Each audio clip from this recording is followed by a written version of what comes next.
Assalamualaikum warahmatullahi wabarakatuh. Selamat pagi anak-anak solih-solihah. Alhamdulillah hari ini kita akan melanjutkan pembelajaran berikutnya. Semoga anak-anak bisa mengikuti pembelajaran dengan baik dan penuh semangat sehingga bisa memahami beberapa materi yang akan Pak ini sampaikan. Kali ini kita masih berada pada tema 4, sehat itu penting.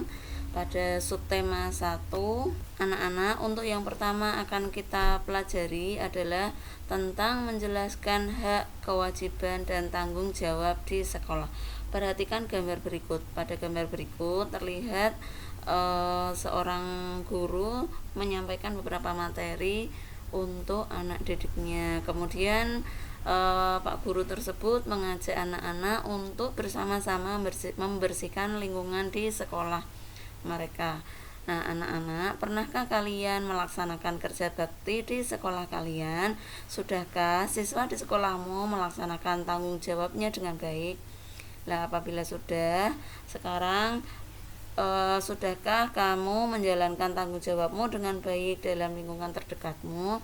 Anak-anak, ada beberapa contoh hak, kewajiban, dan tanggung jawab di sekolah. Contoh yang pertama yaitu menikmati lingkungan sekolah yang bersih dan indah. Nah, apabila kita ingin mendapatkan hak tersebut, maka kita terlebih dahulu harus melaksanakan kewajiban menjaga kebersihan dan keindahan sekolah. Nah, supaya kita bisa melaksanakan kewajiban dengan baik, maka kita juga harus disertai dengan perilaku tanggung jawab, yaitu melaksanakan kerja bakti dan piket kelas. Itu contoh yang pertama. Kemudian contoh hak yang kedua yaitu memperoleh nilai yang bagus di sekolah. Nah, apabila anak-anak ingin mendapatkan nilai yang bagus di sekolah, maka anak-anak harus melaksanakan kewajiban terlebih dahulu, yaitu kewajibannya adalah belajar dan disertai dengan tanggung jawab, yaitu belajar dengan rajin dan sungguh-sungguh. Kemudian contoh hak yang ketiga adalah belajar di kelas dengan tenang. Apabila anak-anak ingin belajar di kelas dengan tenang, maka anak-anak harus melaksanakan kewajiban untuk menjaga ketertiban kelas, disertai dengan sikap tanggung jawab tidak membuat kegaduhan di kelas. Pada materi sebelumnya kita sudah membahas sedikit tentang tangga nada mayor dan minor. Nah, pada pembelajaran sebelumnya, salah satu ciri tangga nada mayor adalah dinyanyikan dengan bersemangat dan gembira. Sedangkan untuk ciri yang lainnya adalah pada intervalnya. Untuk tangga nada mayor, intervalnya adalah 1-1,5, 1-1-1,5 dengan diawali oleh C sama dengan Do. Sedangkan pada tangga nada minor, intervalnya yaitu 1,5, 1-1-1,5, 1 dengan diawali oleh A sama dengan Do. Namun apabila kalian ingin merubah, misalkan pada tangga nada mayor C sama dengan Do, intervalnya tadi kan 1-1,5, 1-1-1,5 dan diawali dengan C sama dengan Do. Apabila ingin merubah diawali dengan D sama dengan Do, maka kita lihat intervalnya dulu. D ke E, intervalnya adalah 1. Sedangkan untuk mayor aslinya E ke F, intervalnya adalah setengah. Nah, apabila kita mengacu pada rumus dasar interval tangga nada mayor, E ke F adalah setengah, sedangkan rumusnya adalah 1-1,5, 1-1-1,5, maka F-nya harus kita naikkan setengah.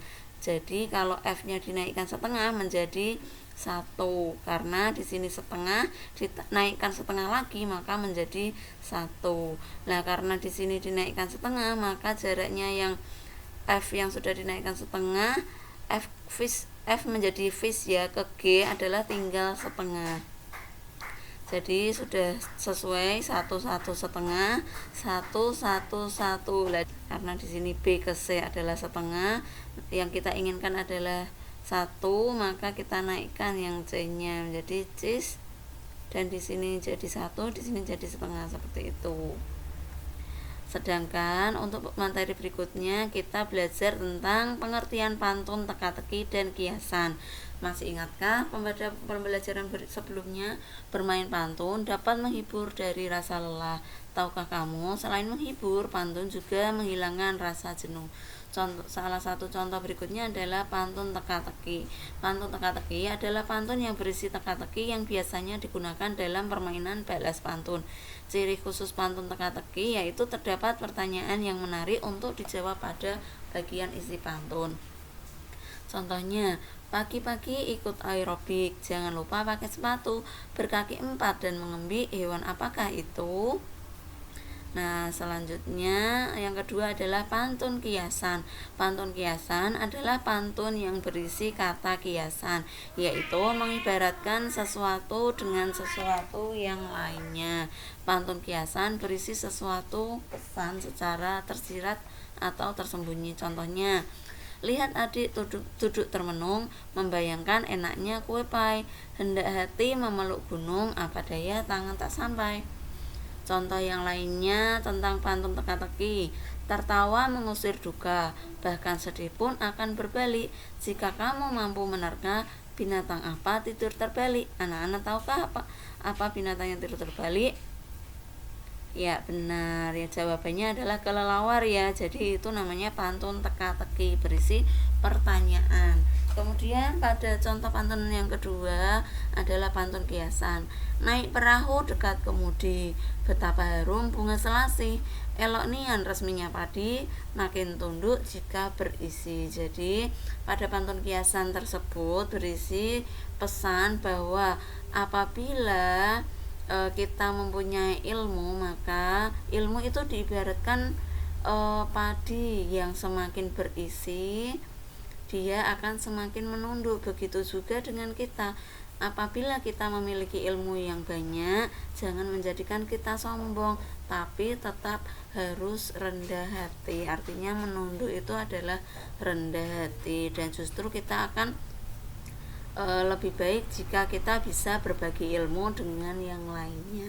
Nah, untuk materi hari ini Bu ini cukupkan. Terima kasih sudah menyimak pembelajaran hari ini dengan baik. Assalamualaikum warahmatullahi wabarakatuh.